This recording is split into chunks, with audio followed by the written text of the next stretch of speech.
ही गलती है जो अभी मोहन यादव पर यहाँ पर भारी पड़ सकती है कि शिवराज सिंह चौहान या फिर सिंधिया यहाँ पर नाराज हैं। वो नाराज कहीं ना कहीं पार्टी से हैं, लेकिन उसका फर्क सीधा सीधा सीएम कुर्सी पर पड़ेगा। और लेकिन उनके समर्थक उनकी आवाज लगातार यहाँ बुलंद करते रहेंगे। उनके समर्थकों ने उनकी आवाज बुलंद करी, लेकिन जब बीजेपी ने नहीं सुना तो कई सारे समर्थक यहाँ पर पार्टी छोड़ के तक चले गए। बीजेपी के लिए अकेले यहाँ पर भारी पड़ सकते हैं और हार जीत का फासला यहाँ पर बना सकते हैं।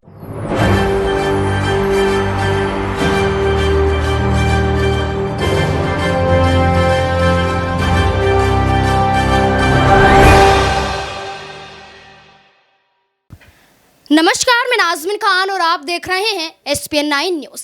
5 राज्यों में हुए विधानसभा चुनाव में से भारतीय जनता पार्टी 3 राज्यों को जीत लेती है। इन 3 राज्यों में से जिक्र किया जाए तो 2 राज्यों में कहीं ना कहीं भारतीय जनता पार्टी अभी भी फंसती हुई नजर आ रही है। इन 2 राज्यों का जिक्र कर लें तो राजस्थान और मध्य प्रदेश है। राजस्थान में हाल ही की बात करें तो उपचुनाव हुआ। एक सीट पर जो उपचुनाव हुआ, श्रीकरणपुर सीट की बात करें तो यहाँ पर भारतीय जनता पार्टी की करारी हार होती है, जिसके बाद जो प्रत्याशी चुनाव से पहले ही राज्य मंत्री बना दिए जाते हैं, सुरेंद्र पाल सिंह टीटी, उन्हें अपने पद से इस्तीफा भी देना पड़ता है। उसके बाद बगावती सुर यहाँ पर पनपते हुए नजर आ रहे हैं। लेकिन इसके अलावा अगर मध्य प्रदेश की बात करें तो मध्य प्रदेश में नए नवेले मुख्यमंत्री सीएम की बात करें यहाँ पर मोहन सिंह यादव की, वो अपनी कुर्सी यहाँ पर बचाते हुए नजर आ रहे हैं।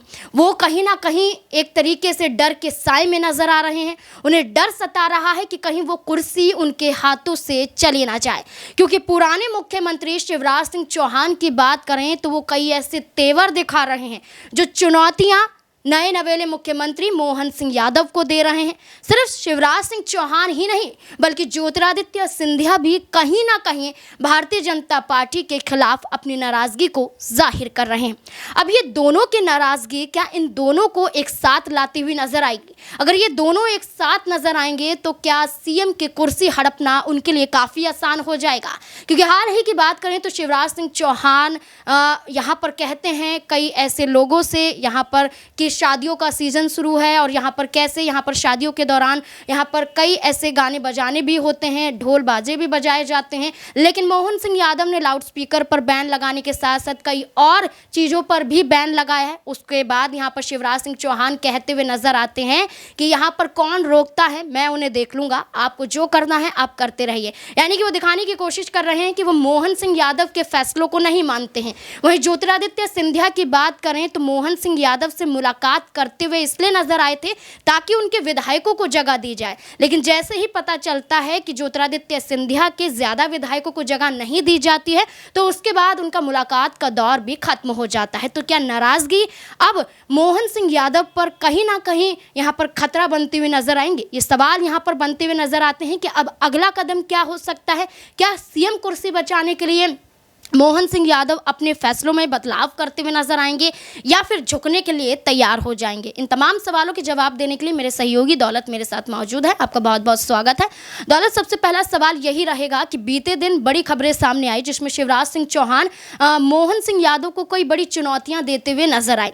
ये भी खबरें आई कि लाडली बहना योजना को सुचारू रूप से चलाने के लिए मोहन सिंह यादव कहीं ना कहीं शिवराज सिंह चौहान के आगे झुकते हुए दिखाई दिए। तो क्या मान लिया जाए कि शिवराज सिंह चौहान से मोहन सिंह यादव को डर लगने लगा कि कहीं ना कहीं वो उन्हें खतरे में ना डाल दे, इसलिए वो उनकी बातों को मानते हुए नजर आए?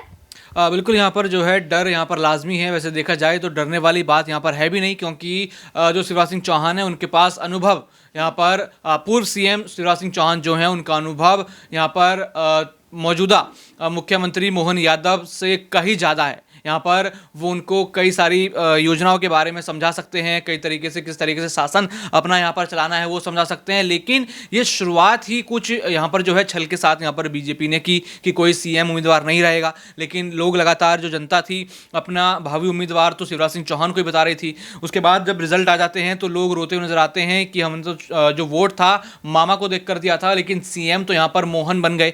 ये बात नज़र यहाँ पर आती है। तो यानी जनता के साथ और अपने बड़े भारतीय जनता के साथ, तो बीजेपी शुरुआत से ही यहाँ पर छल करती हुई नजर आ रही है। ये चुनाव से ही दिख गया था और ये बीजेपी की ही गलती है जो अभी मोहन यादव पर यहाँ पर भारी पड़ सकती है कि शिवराज सिंह चौहान या फिर सिंधिया यहाँ पर नाराज हैं। वो नाराज कहीं ना कहीं पार्टी से हैं, लेकिन उसका फर्क सीधा सीधा सीएम कुर्सी पर पड़ेगा। और सीएम कुर्सी पर कौन बैठा है? यहाँ पर मोहन यादव सीएम कुर्सी पर बैठे हैं, तो बिल्कुल यहाँ पर चीजें बदलती हुई नजर आएंगी। लेकिन ये नाराजगी कहीं ना कहीं बीजेपी को ज्यादा परेशान कर सकती है। अभी चुनाव आने हैं, लोकसभा चुनाव अभी कुछ ही महीने बाकी हैं और उसमें अगर इन नेताओं ने जरा भी अपनी पार्टी के खिलाफ कुछ बात कह दी तो यहाँ पर पूरा खेल पलटता हुआ नजर आएगा। देखिए बिल्कुल, यहाँ पर आपने कहा कि लोकसभा चुनाव नजदीक है, ऐसे में नाराजगी यहाँ पर नए मुख्यमंत्री से नहीं लेकिन भारतीय जनता पार्टी से तो जरूर होगी।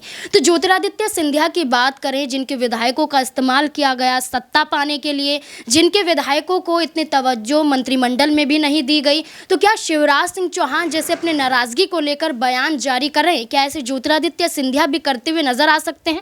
यहाँ पर ज्योतिरादित्य सिंधिया प्रत्यक्ष रूप से तो नहीं, लेकिन उनके समर्थक उनकी आवाज़ लगातार यहाँ बुलंद करते रहेंगे। उनके समर्थकों ने उनकी आवाज़ बुलंद करी, लेकिन जब बीजेपी ने नहीं सुना तो कई सारे समर्थक यहाँ पर पार्टी छोड़ के तक चले गए। ठीक विधानसभा चुनाव से पहले यहाँ हुआ और उस समय कांग्रेस को लगा कि सिंधिया भी वापस आ ही जाएंगे और चुनाव वो जीत जाएंगे, लेकिन सिंधिया वापस नहीं आए। कहीं ना कहीं कोई दबाव है उनके ऊपर कि केंद्र में जिम्मेदारी है, राज्यसभा सांसद के तौर पर उनको बुलाया मनोनीत किया गया है, तो कहीं ना कहीं वो बीजेपी के इन फैसलों के तले यहाँ पर अभी दबे हुए हैं। लेकिन जब अगर वो ठान लेंगे तो यहाँ पर कहीं ना कहीं बड़ा जो है पलटवार वो करते हुए नजर आ सकते हैं। यहाँ पर सत्ता वो बदल सकते हैं। जब उन्होंने 2020 में सत्ता परिवर्तन करके रख दिया तो आखिर यहाँ पर 2023 में उनके लिए कोई मुश्किल, माफ कीजिएगा 2024 में उनके लिए शायद कोई मुश्किल काम हो, लेकिन अभी यहाँ पर चुनाव आने वाले हैं 2024 के, तो उसमें अपने लिए मौका ढूंढते हुए वो कहीं ना कहीं अभी अपने जज्बातों को रोकेंगे।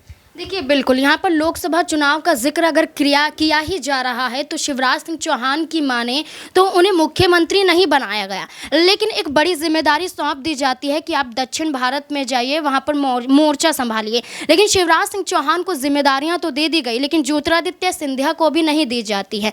इसलिए ज्योतिरादित्य सिंधिया की आप मौजूदगी पीएम नरेंद्र मोदी के साथ देख रहे होंगे, कई तस्वीरें सामने आई हैं। तो क्या सिंधिया को भी ये जिम्मेदारियाँ लोकसभा चुनाव को देखते हुए सौंपी जा सकती हैं?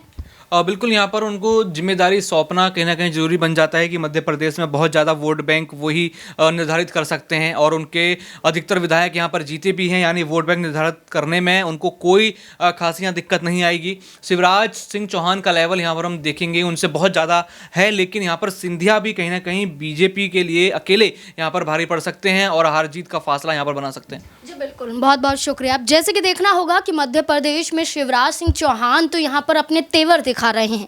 ये तेवर बयान के जरिए निकलकर भी सामने आ रहे हैं।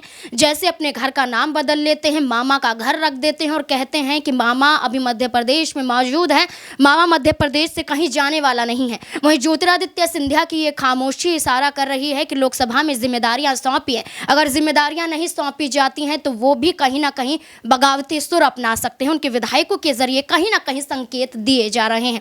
अब देखना होगा कि क्या मोहन सिंह यादव जिस तरीके से सीएम कुर्सी पर काबिज हैं, क्या वैसे ही बने रहते हैं या भारतीय जनता पार्टी कोई बड़ा बदलाव मध्य प्रदेश में अभी भी कर सकती है? आपको क्या लगता है? कमेंट बॉक्स में जरूर बताएं। देखते रहें SPN9 न्यूज़। धन्यवाद।